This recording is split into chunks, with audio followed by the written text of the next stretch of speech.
Ya llegó el doctor Isaac de Paz González, jurista, constitucionalista, miembro, le decía, de esta familia sin censura. Doctor, ¿cómo te va? Muy buenas tardes, muy buenas noches.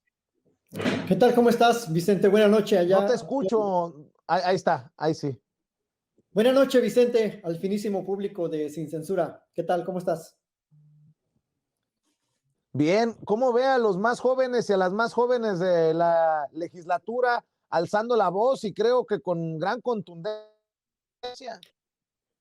Muy aguda, como siempre, con su inteligencia y su crítica acérrima a la diputada, a mi paisana, a quien le mando un saludo, a Julieta Ramírez, que pues muy dignamente está representando a Baja California en la Cámara.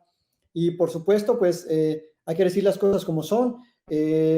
No solo los sueldos individuales, de todo su grupo de trabajo, sus veintitantos asesores individuales que tienen en lo particular y que está documentado que ganan arriba de 100,000 pesos. La mayoría de ellos rondan en promedio los 190,000 pesos y pues terrible en un país en donde existe muchísima inequidad económica, en donde los salarios son tan bajos, en donde muchos profesionistas estamos subvalorados en cuanto a nuestros salarios. Y la verdad, sí es muy ofensivo que estos personajes, sin tener mayores credenciales, sin ningún tipo de examen, sin ningún tipo de evaluación, estén ocupando por tanto tiempo, además, Vicente, por tanto tiempo, ya llevan ahí, pues van para, ¿qué serán? Algunos 10 años, otros hasta más de 10. El secretario ejecutivo se va a aventar 16 años ahí. O sea, duran más que cualquier funcionario público en el Estado mexicano. Entonces, ese extractivismo presupuestario, pues claro, tiene que tener una crítica. Sobre todo cuando dicen que no les alcanza para organizar los procesos, que no les va a alcanzar para la revocación de mandato, cuando existen muchos boquetes presupuestales que se generan por estos altos sueldos que son realmente ofensivos, son antidemocráticos. O sea, los sueldos altísimos son incompatibles con esa democracia del pueblo y para el pueblo, Vicente. Yo no sé cómo hacen en nombre de la democracia cuando están, pues, de una manera totalmente antidemocrática, se fijan bajo el amparo de la autonomía esos sueldos tan altos. Y encima hay que pagarles, como ya decía la colega que me precedió, pues hay que pagarles la comida, el auto, el teléfono, los restaurantes. Es la verdad inconcebible. Yo creo que es un hecho único en el mundo. Ningún funcionario electoral del mundo gana lo que ganan ellos. Y eso que, pues, el mundo democrático es muy amplio en los países nórdicos, en la Unión Europea. La verdad es que no ganan esas cantidades en euros. Entonces, pues claro, felicito a la diputada Julieta Andrea Ramírez por esta excelentísima intervención. Y ojalá que pronto la vuelvas a invitar aquí, Vicente, porque siempre es muy puntual. La verdad es que se tienen que decir las cosas como son. Claro que sí. Oye, doctor, te busco para dos cosas. Mucho se habla de la división de poderes, pero por ejemplo, hoy el Tribunal Electoral del Poder Judicial de la Federación informó de la firma de un convenio de colaboración entre el Tribunal y el Senado de la República. Este convenio que genera sinergias, dicen, en favor de la promoción de las actividades de capacitación, actualización, divulgación académica y concretamente hoy en materia político-electoral, asegura la presidenta de la mesa directiva del Senado de la República, Olga Sánchez Cordero. Este tema para que se hable de convenios entre instituciones, porque luego por ahí van a decir que el presidente Andrés Manuel López Obrador ya se olvidó de la división de poderes y vendrán con sus críticas. No, Vicente, mira, justamente si se revisa bien la ceremonia en la que se formalizó este convenio, se trata de un convenio de colaboración académica, es decir, un convenio en el ámbito de la capacitación, de la reciprocidad en las publicaciones, de la convergencia en la investigación, porque, ojo, todas las instituciones públicas del Estado mexicano, mayormente y sobre todo estas, como el Senado, el Tribunal Electoral o la Corte, tienen una buena bolsa de presupuesto para publicaciones, para investigación. Entonces, pues necesitan acercar esos lazos académicos para auspiciar y patrocinar investigación en el área electoral, en el área de la justicia constitucional. Y estos convenios son de lo más natural y normal del mundo, Vicente. La UNAM tiene convenios con muchas instituciones, hasta con los partidos políticos existen muchas publicaciones y colaboraciones de los institutos de investigación, de ciertas universidades. Es decir, en lo editorial, todo mundo colabora y todo mundo abona. No hay ninguna, esto es lo más natural del mundo. Si tomamos un libro editado por el Senado, va a aparecer gente ahí de la UNAM o de la Autónoma de Nuevo León o de la Autónoma de Baja California.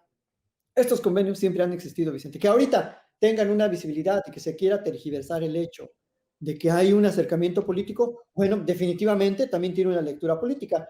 Qué bueno que hay una colaboración sana en afán de la academia, de la investigación.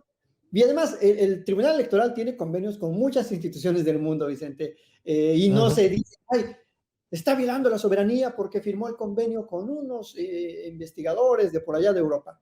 No, yo creo que eso es un acto meramente protocolario, no debe preocuparnos que, o sea, estos tipos de formas no tienen nada que ver con el fondo, porque hemos visto a un tribunal muy cercano a decisiones contradictorias, muy cercano a decisiones que favorecen a la oposición de la 4T. En todo caso, si revisáramos tan solo las sentencias de este año, pues ahí es en donde se ve el amor o el desamor.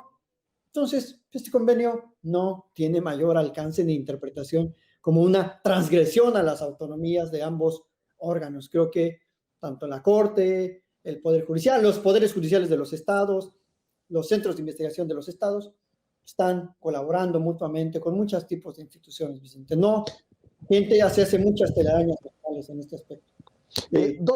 Dos cosas que te quiero preguntar, doctor, ya que nos haces el favor de enlazarte con nosotros en Sin Censura. Hablábamos de los salarios de los consejeros del INE y hoy daba una nota de que hay una burocracia dorada, más de 2,000 servidores públicos, funcionarios, que para el próximo año ganarán más que el presidente de la República. ¿Tú consideras esto violación de la Constitución por más amparos que se metan? ¿Cómo entiendes tú, como hombre de leyes, esto que, pues, que lleva a tener a personajes que se sientan por encima de la ley? Pues, Vicente, la Constitución es clara. Dice la Constitución que ningún funcionario puede ganar más que el presidente. Y no fue una regla inventada por el obradorismo. No fue una regla inventada por la 4T. Si revisamos esa lectura del artículo 127, viene del tiempo del peñismo. Pero claro, tergiversan el sentido de la autonomía y creen que autonomía es darse esos grandes emolumentos, salarios, prestaciones colaterales que los hacen vivir como jeques de la política. Y sobre todo se da, Vicente, en el ámbito de estos tristemente célebres órganos constitucionales autónomos. ¿Que es deseable una autonomía de la especialización en funciones? Claro que lo es, pero estamos pagando un costo muy alto y por mucho tiempo. Hay algunos comisionados de diversos órganos que duran hasta 9 años, otros duran por lo menos 7. Es decir, hay reglas totalmente a discrecionalidad de cómo se fueron creando estos órganos, desde que existía el IFE hasta ahora se han inventado, bueno, se habían inventado un instituto de la evaluación de la educación, que afortunadamente ya borraron de la Constitución, pero se viene como si no tuviéramos a la SEP, como si no tuviéramos al CONACYT, como si no hubiera secretarías de educación en los estados. Fueron inventos para insertar, para incrustar a sus incondicionales políticos. Porque, por ejemplo, el comisionado Monterrey Chepo fue comisionado del Itaipem en el Estado de México y en el 2014 lo mandan de comisionado a la Federación, por tan solo citarte un caso de los más conocidos. Entonces, es esta gente que viene pues obteniendo esos nombramientos en la función de estos órganos y claro, me interpretan a su manera, hacen ver que los derechos laborales incluyen esos grandes salarios y que reducirles ese salario es atentar contra la progresividad. Pero se olvidan de algo, de que los salarios dignos, pues creo que arriba de 60,000 pesos, yo creo que no es un salario indigno mensual, o sea, se olvidan de eso, de que la dignidad tiene pues un decoro, un límite presupuestal, y que hay dignidad social también de la que nos tenemos que ocupar, porque si no, pues entonces sería absurdamente, la dignidad tendría el mayor precio. Alguien diría, bueno, yo tengo derecho a ganar 1 millón de pesos al mes como funcionario público. Sería un absurdo. Por lo tanto, Vicente, es muy criticable que haya un grupo de alrededor de 2,000 y tantos eh, personajes que están violando, sí, yo sí lo digo con todas sus letras, flagrantemente la Constitución. Porque la Constitución no hay que interpretarla en cláusulas aisladas. Tenemos que darle una interpretación sistemática con un sentido de justicia social que reduzca la desigualdad y favorezca el progreso de toda la comunidad mexicana, no nada más de los grupos elitistas que dirigen el país. Vicente, eso te diría. Desde mi punto de vista, sí es una violación abierta a la Constitución. Ojalá que la Corte ponga orden en este ¿Estás por aspecto. ahí, doctor? ¿Me escuchas? Sí, Vicente, yo sí te escuché, no sé si se cortó Doctor, algo. ¿me escuchas? Sí, te decía que Muy bien, considero que sí es una violación a la Constitución, Vicente. Un sueldo de esa naturaleza, sí, muy bien. el artículo 127 constitucional, Vicente. No Oye, sé si me... doctor, ¿y qué piensas del decreto? Sí, ¿qué piensas de este decreto que tanto le han criticado al presidente Andrés Manuel López Obrador para proteger las, los proyectos emblemáticos de la 4T?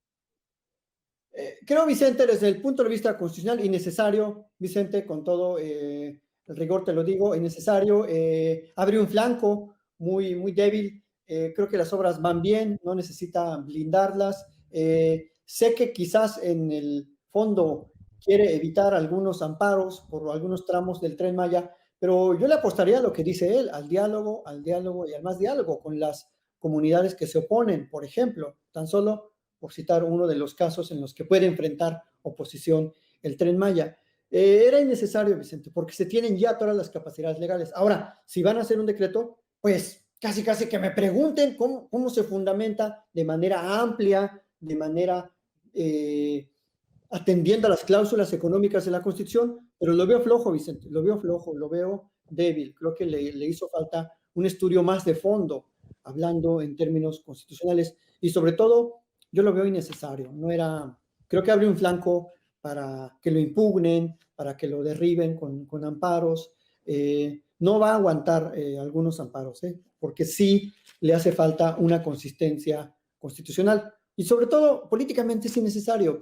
Tiene legitimidad, tiene respaldo el presidente. No es necesario acudir a esas figuras, porque además ya hay figuras en las leyes administrativas, en la propia Constitución. Entonces, esa es mi muy especial y particular opinión. No era necesario. Pues te mando un abrazo, doctor, como siempre agradecido con tu opinión, con tu participación aquí en Sin Censura. ¿Por qué no cerramos invitando a la gente para que te apoye en tus trincheras, para que te apoye en redes sociales? Muchas gracias, Vicente, por la invitación. Sí, para que la gente me apoye, se suscriba a mi canal, Isaac de Paz González, tal como aparece ahí en el cintillo, Isaac de Paz González en YouTube, y en Twitter, @Isaac de Paz. Y como siempre, Vicente, encantado de estar aquí, y pues nos vemos, si lo permite el tiempo y la vida, el viernes en la mañana. Muchísimas gracias, Vicente. Un saludo a todo el inteligente auditorio de Sin Censura. Gracias al doctor Isaac de Paz González, hablando esta noche con nosotros aquí en este espacio libre como el viento.